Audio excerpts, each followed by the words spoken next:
Accessing library computer data.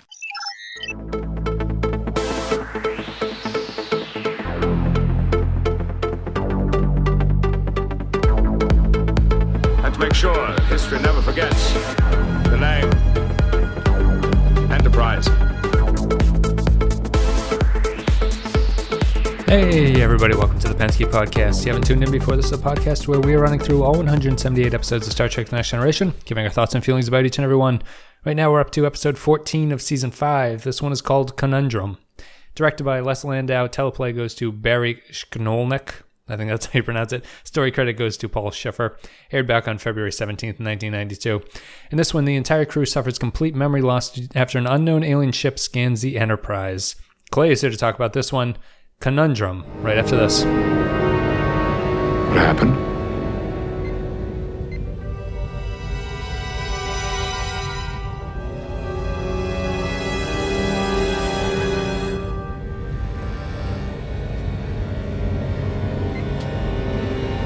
What the hell?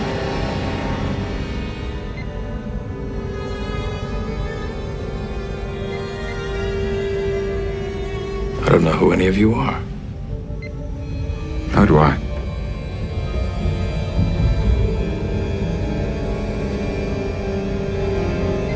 I don't even remember who I am. So there's a concept within TV episodes that I think is fairly true. I don't know if it's like a theory or anything. It's not exactly jumping the shark. It's probably the opposite of jumping the shark. It's where there's a certain point in a show's... Getting eaten by the shark? Not making the jump. There's a certain point in a show's run where episodes start coming out that rely on the meta of the show, sort of knowing... The audience that you've built is familiar enough with the show that you can sort of invert what goes on with the cast or with the characters, and it makes sense just because of how familiar you are with the cast. Conundrum is the first episode of TNG, I think, that does this. What if you were to never have seen an episode of TNG before? This is sort of a bewildering episode as to what's going on.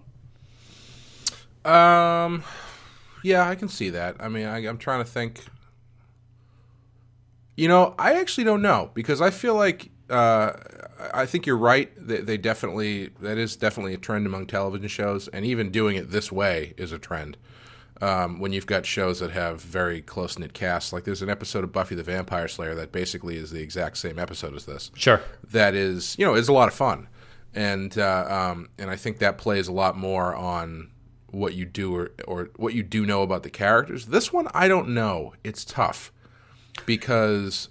I sorry to interrupt. I think that there's one sort of one issue I have with this episode, which I love this episode. I've mentioned before how much I love Conundrum. I think it's sort of an underrated, great episode.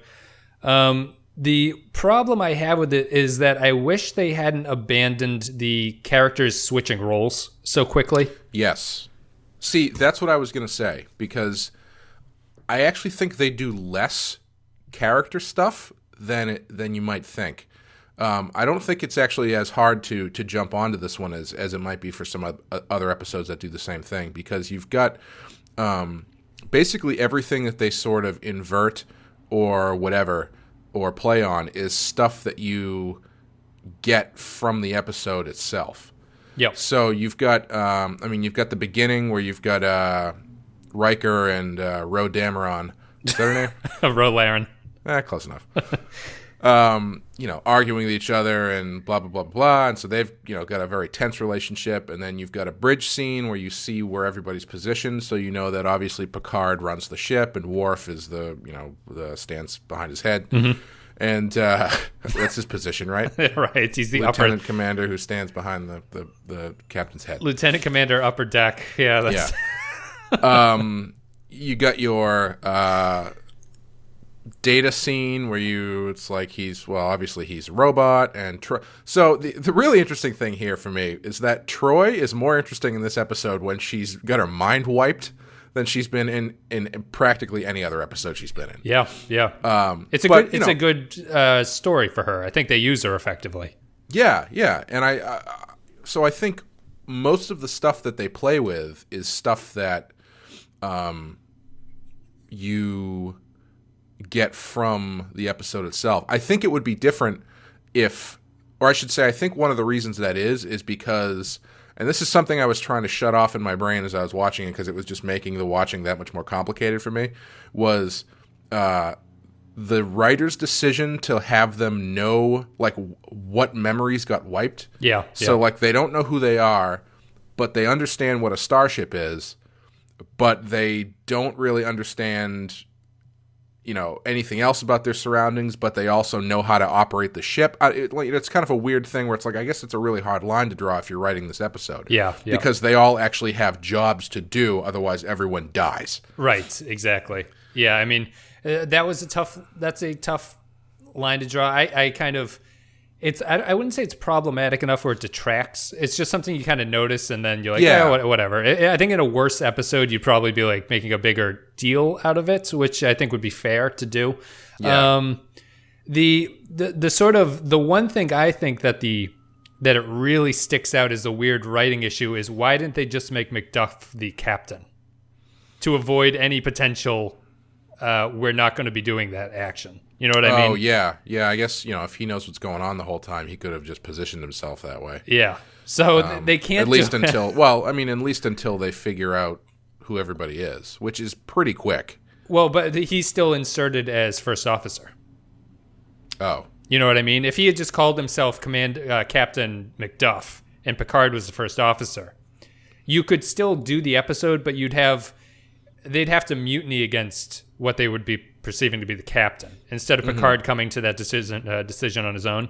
Mm-hmm. Oh, I see what you're saying. Yeah, okay. So I mean, they just made it more difficult for themselves by not giving him ultimate authority in what he would be doing. You know, I think I agree with what you're saying. The show is not incomprehensible if you've never seen it before.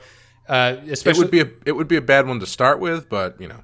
Right, you'd figure it out. I mean, the camera does everything it can to hint in the cold open that McDuff is a new character on the bridge that you haven't seen before. Yeah. You know, it lingers on him as he's sort of standing around. I will say that this was my favorite cold open the show has ever done, or the teaser intro. I think they do a really effective job of not immediately explaining to the audience what has happened to them. Right. I can't remember. Does the cold open end after they get their minds wiped? Right. Yes, they do the thing where Picard stands up and everyone's sort of looking like peculiar. Jodie says, "What the hell?" And they mention that they don't know anybody and they don't know who they themselves are, and then it kind of ends with everybody looking at each other. Right. I think it's a really effective opening. I think this is... Yeah, sorry, go ahead. I was just going to say, and it does have my favorite scene, one of my favorite scenes that I've seen in the show so far, that I almost mentioned in the last episode that we did, where the ship shows up, and Picard's like, you know, I don't know, let's just right. See what's going on, and then Worf is like, well, the disruptors are blah, blah, blah, and he's like, and then Picard literally goes...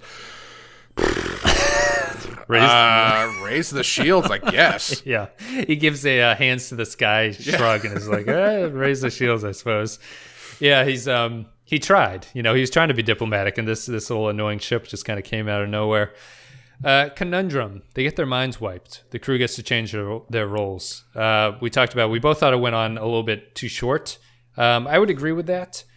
I love the fact that this episode is familiar enough with the characters where the characters, once they get their minds wiped, they kind of step into more appropriate roles, if not appropriate, more obvious roles, where Worf is just like, I'm the captain. I'm gonna be captain. I'm sitting in the chair. Right. Picard sits in the back in the sort of science station and is trying to figure out the problem.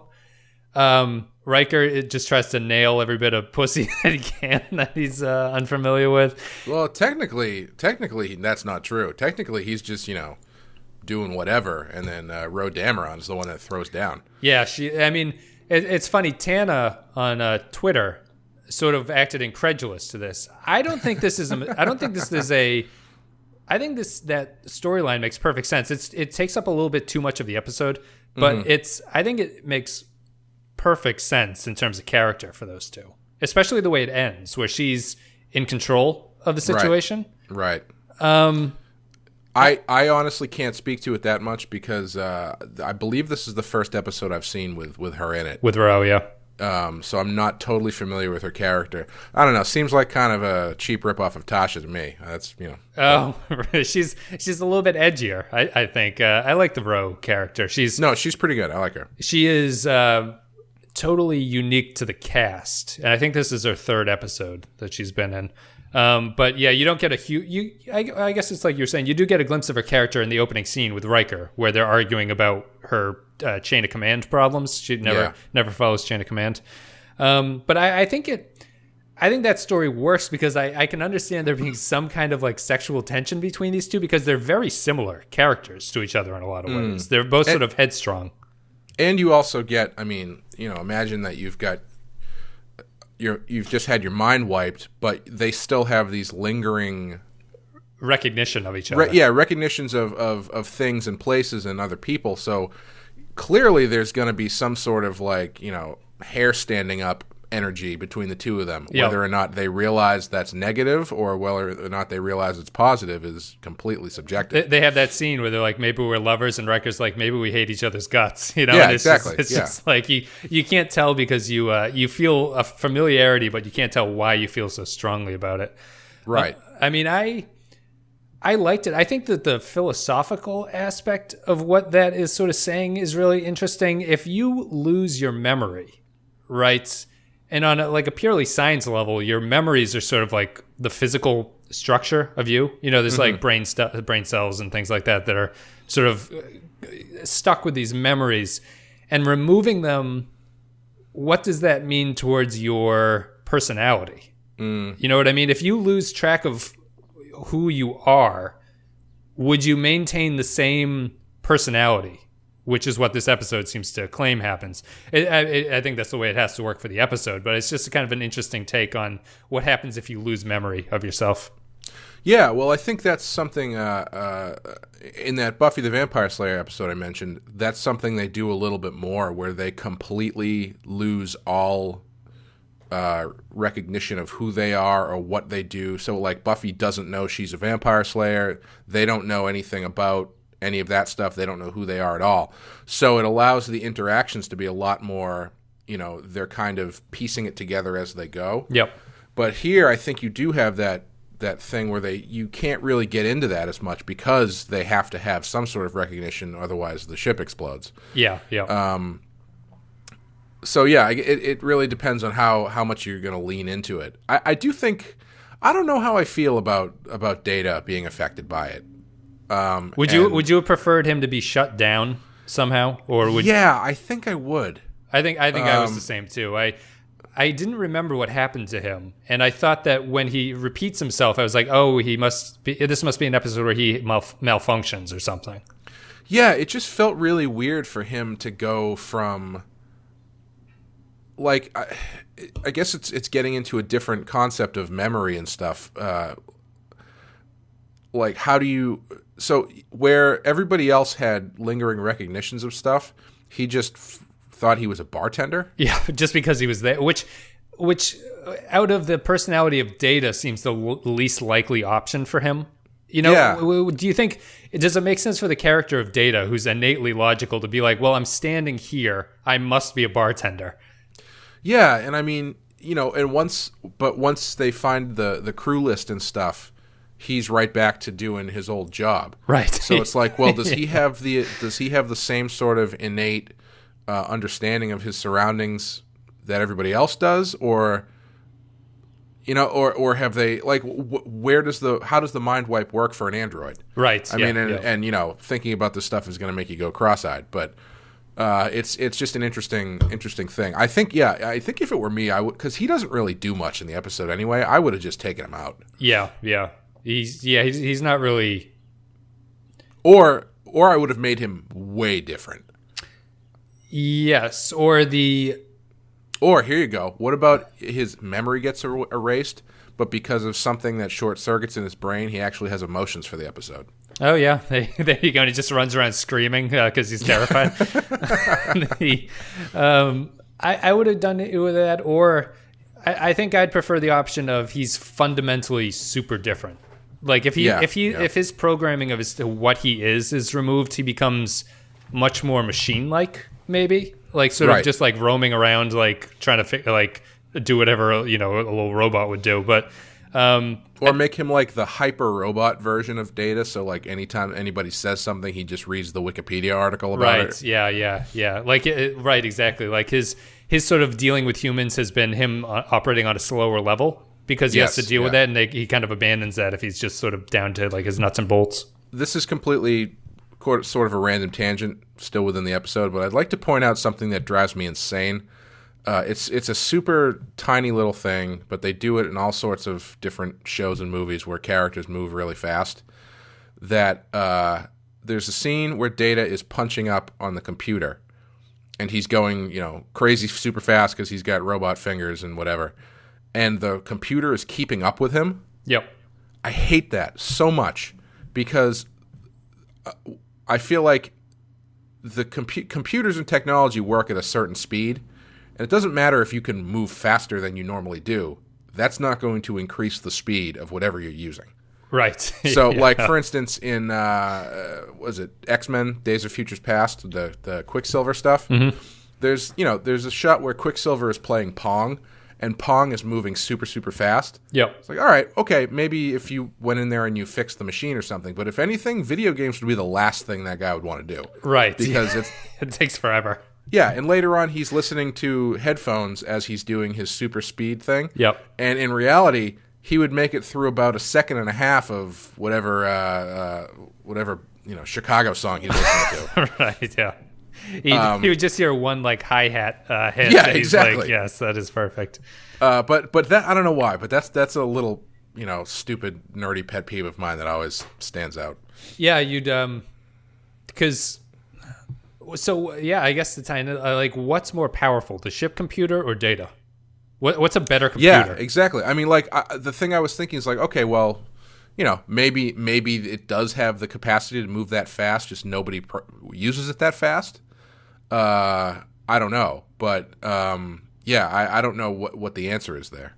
Yeah, Data always asks the computer for information, so it seems to know more than him. I don't know if it processes faster. He seems to have to use it to come to calculations. Mm-hmm. So I don't know what that says about it, but maybe Data's just they've never really drawn the line about what the distinction would be there, which is interesting. And also the computer seems, every holodeck episode we're reminded that the computer can create life. So then there's that as well, which is unfortunate for that. This is also kind of off topic, but do you know if have they mentioned whether or not the new Star Trek show is going to be in the Prime timeline? They have not. They're working on concept still. Because I hope if it is that they use Brent Spiner as the voice for the computer, because I think that would be pretty cool. Yeah, they have the history of the Soongs throughout history have been a thing where Brent Spiner plays various Soong family members. That's true. So they could easily bring that back up. And I don't think Majel Barrett is still around to perform her usual duty of being the computer. Mm. Yeah, but Conundrum. Anyway, so let's see here. I do think, just to finish the Riker thing, I think the story goes on a little bit. I enjoy the ending scene with it. I enjoy the middle. The Troy scene where she shows him the book that she gave him feels a little bit excessive. I don't think he needed that one. Well, I don't know, because I think you needed something a little bit more concrete, because you need Riker to understand very quickly. Yeah. And so having Troy come in and be like, I also have these special powers that allow me to read people's emotions. Yeah. And I think we've boned. I get a feeling. For him not to be like, lady, I hear that all the time. I don't know. Take a number, sweetheart. I suppose I think it's weird that I don't know if it's weird. It's a decision that had to be made that Riker was going to get the strong story thread. You know what I mean? Mm-hmm. Which I don't mind. I think the story works well, and I like the Riker character. So any Riker storyline, I'm usually down for. It maybe takes up a little bit too much time. especially at the expense of. I really love the interaction here between the Enterprise and the Lycian Empire, or whatever they are, which I don't think we've ever seen before. That you mean the interaction where they just start blowing the shit out of all their vehicles? And then they're trying the Lycian. Then at the end, they're like, "We apologize for killing so many of their people." They understood. They were totally down with it. It's not the first time it's happened, guys. I think it's unique that I don't think we've ever seen a sort of. The general idea is always that for whatever reason, ships that they encounter are always an equal match to the Enterprise, even though the Enterprise is supposed to be the flagship and all that stuff.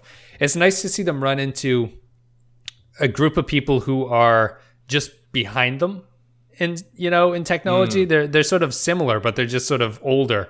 And I love the design of the Lycian Central Command. I think it's kind of a cool looking little space station.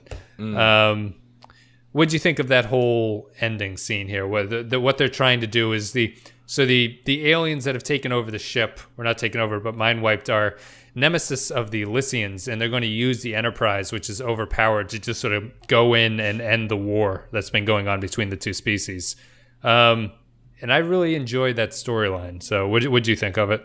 Yeah, I thought it was okay. I thought that wrap-up was a little bit convenient, where they just blast the dude in the chest, and they're like, "Oh yeah, alien." Yep, inside alien, outside human. I mean, I don't know how else you get out of that, but yeah, it seemed a little quick. But I like the idea. I mean, that's a pretty interesting idea. Especially, well, I guess that's one reason why that dude couldn't have been captain. Because you would assume that he doesn't know all the specs of the ship, so he would need other people to do the dirty work for him. Oh yeah, that's a good point. Which is also, as I've said before, kind of a long way to go for a ham sandwich, that you have to wipe the mind of the entire crew and then convince them to shoot your enemies. Yes. Yeah. But no, it's a cool idea. I like it. It's very similar to the game episode that I talked about with Sean. It feels. The plan is almost so big in scope that you're like, oh, they probably should have just picked a smaller scale to make things like easier on themselves. Where the game, they're like, we're going to spread this game throughout the Federation, as opposed to just a con man trying to take over a ship, which would have made maybe more sense being on a smaller level. And how did they really know that Michael Douglas was going to jump off that exact point of that exact building to land on that giant inflatable thing? It was a well-designed game. You pay a lot of money to get everything, all your ducks in a row. The Yelp reviews would not be positive if it wasn't. Great movie. I do like the game. It's one of those 90s classics. I like it. I like the Conundrum ending. I think mostly because it totally makes sense within the Picard character, who is, we're being told, down to his base personality. Mm-hmm. Like, his decision here makes a lot of sense for Picard. You know what I mean?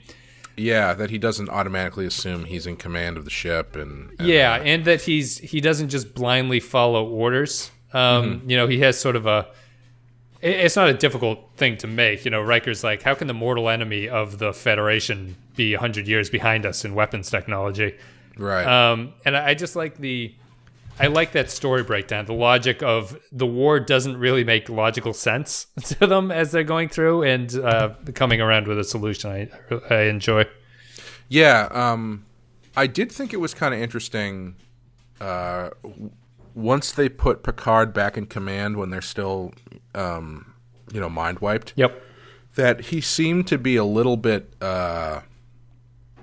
hesitant or something in that first scene where everyone's kind of like giving him opinions on what to do. Yep. It was interesting that he kind of came off as though he was a little bit more reserved in what his actions were going to be. Yeah. Yeah. Whereas everybody else seemed to be fairly confident in what they were doing, regardless. Especially Worf. Yeah, it's I like Worf sitting in the Red Room, just demanding that the weapon systems be there, and everyone else is kind of like rolling their eyes at his suggestions, which is a nice change of pace. Yeah, it's.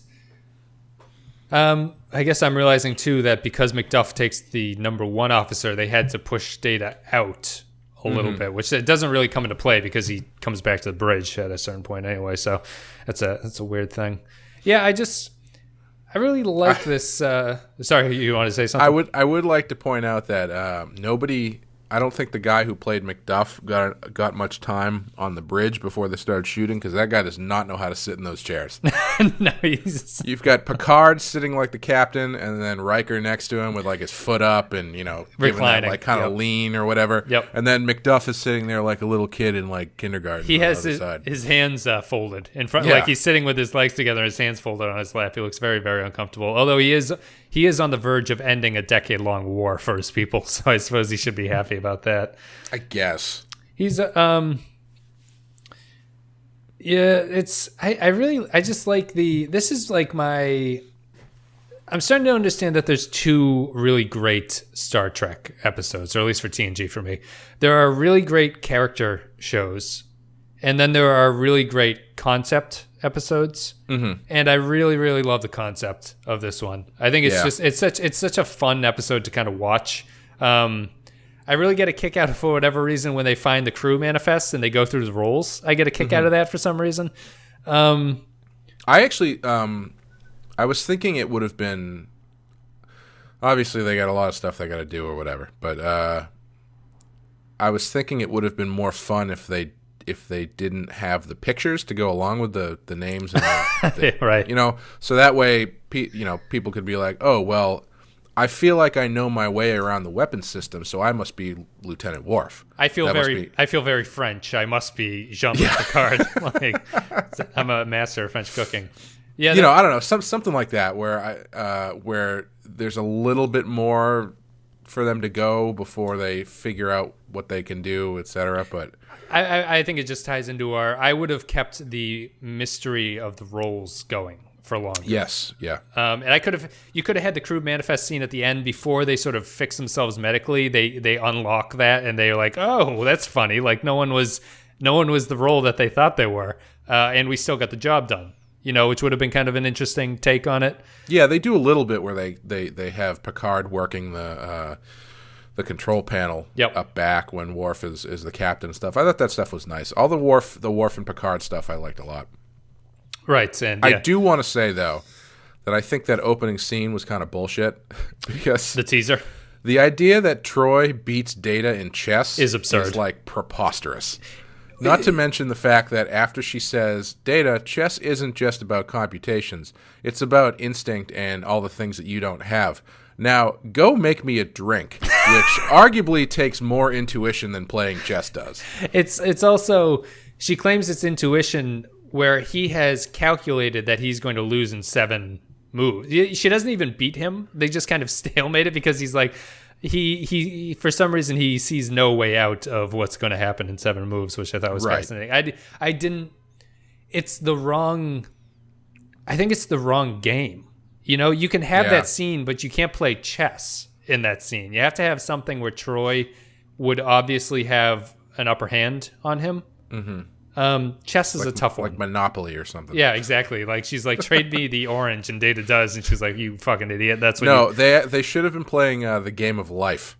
Yeah, because then Data would go down the very documentedly proven track to win the game of life, and then Troy's like, hey man, I didn't get married and I made way more money than you did and I died a millionaire. Didn't go to college. I took the short path and I came out ahead with no kids and no retirement loans to pay off.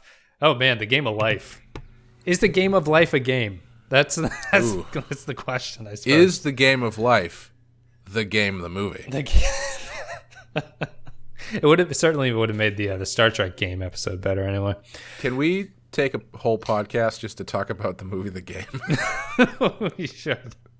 I'll put a poll on this episode. Should we do a game episode? Which so many Michael Douglas movies that are so many thriller. I always laugh about the sadness I feel. I don't really feel sad, but my disappointment with the way that movies have now, which is you either have blockbusters or you have sub $1 million indie films. Right. There's no room left in our media culture for the $10 million thriller, which is like one of my favorite genres. sort of. Well, that's one of the things Bernie Sanders is going to change. He's going to bring the middle class back to America and back to the movie industry. He's gonna recreate the role that Michael Douglas held for 15 years. Oh God! Oh. Bernie Sanders as the king of the erotic thriller.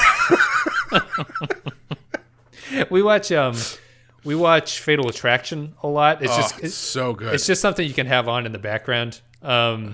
It's just he's the king of just that role of just the kind of slimy but decent guy who gets into a situation that he just has to get out of. Makes a mistake that most people can be like, yeah, I might make that mistake. Right, and it has it just come hellfire back at him, which is a lot of fun. Can we just do a Michael? Let's stop this and do Michael Douglas podcast. I'll need to get some artwork going here. I need to get the Michael Douglas thumbnails. It would be. I can't imagine that. I have to. It's mostly the same face, so you could really pick it from any poster. It's pretty much the same. Same hair, same sort of mid-length, sort of combed back. It gets maybe he occasionally gets something like in his eyes and he has to brush it out and all that stuff. That wide-eyed stare of like, oh, this just got way over my head. Him talking to his lawyer on a phone is always a staple of whatever goes on, so we'd have to have that. Anyway, I think we're done talking about Conundrum, obviously. So we're going to take a break. Me and Clay are going to come back and give our final thoughts and feelings about Conundrum. Phaser banks ready. Loading torpedoes. What are the defensive capabilities of the Central Command?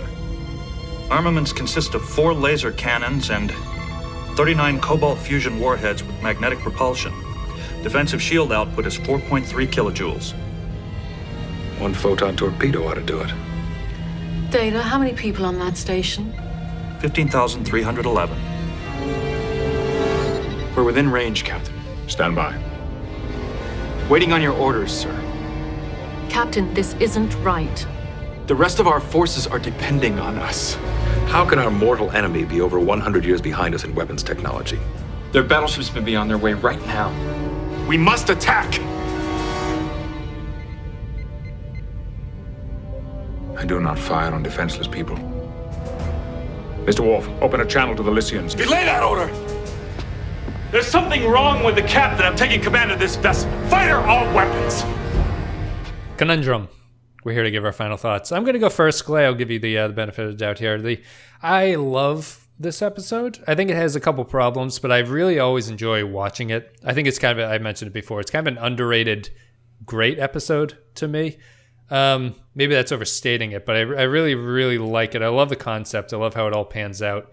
I'd improve it by keeping the character confusion going for a little longer than the show does. But other than that, this is one of my favorites of season 5 and probably the show in general.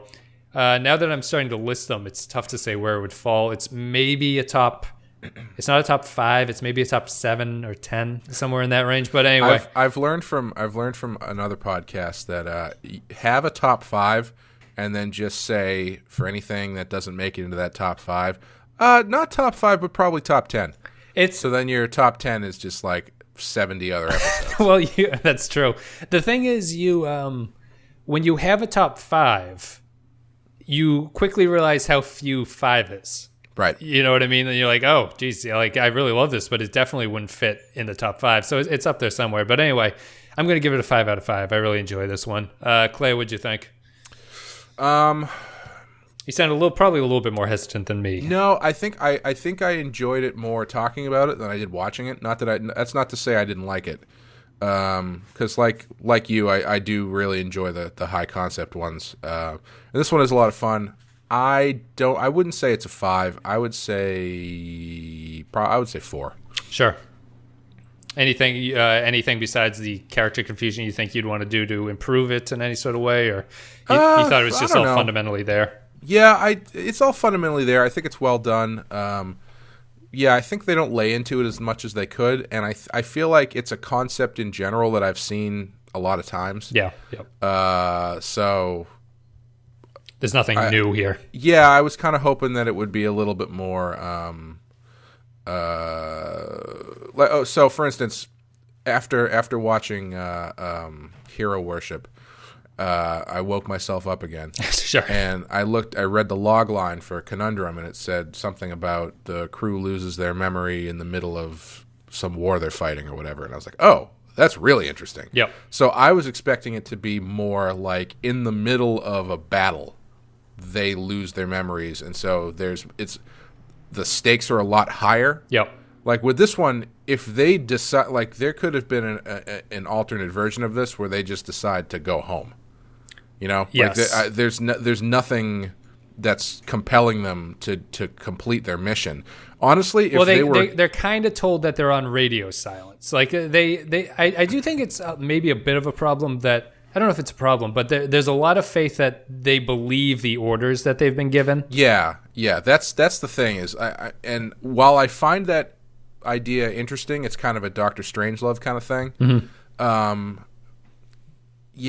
don't know. I just find it a little bit hard to believe that they would just blindly be like, oh, even though we don't know what we're doing, we should probably bomb this civilization. Right. Yeah. Especially if they are all maintaining the character traits that we know them to have up to this point. Yeah. I feel like someone in there should have been like, hey guys, maybe this isn't the best thing to do. Like maybe, I don't know, maybe Troy does that instead of just, I feel like Troy could have been a bigger part of this episode. Yep.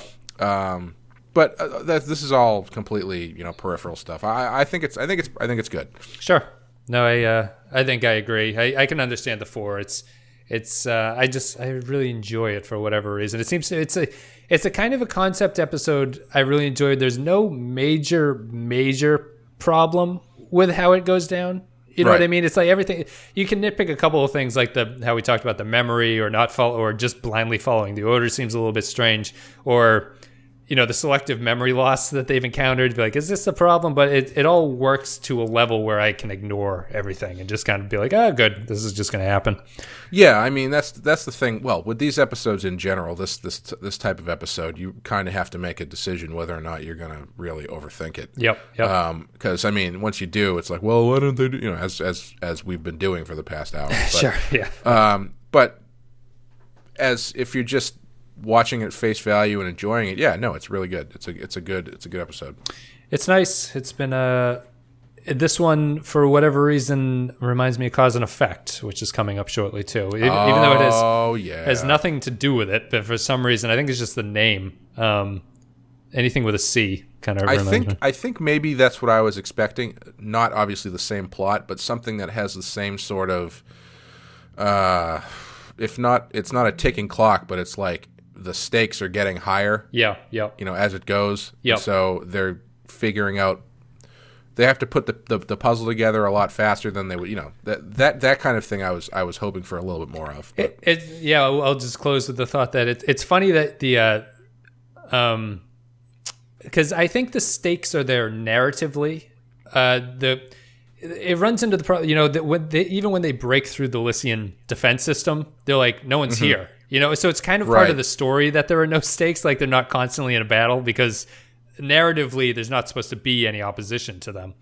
But I do think it's funny that this is probably the episode where we see the most destruction of ships. You know what I mean? Oh yeah.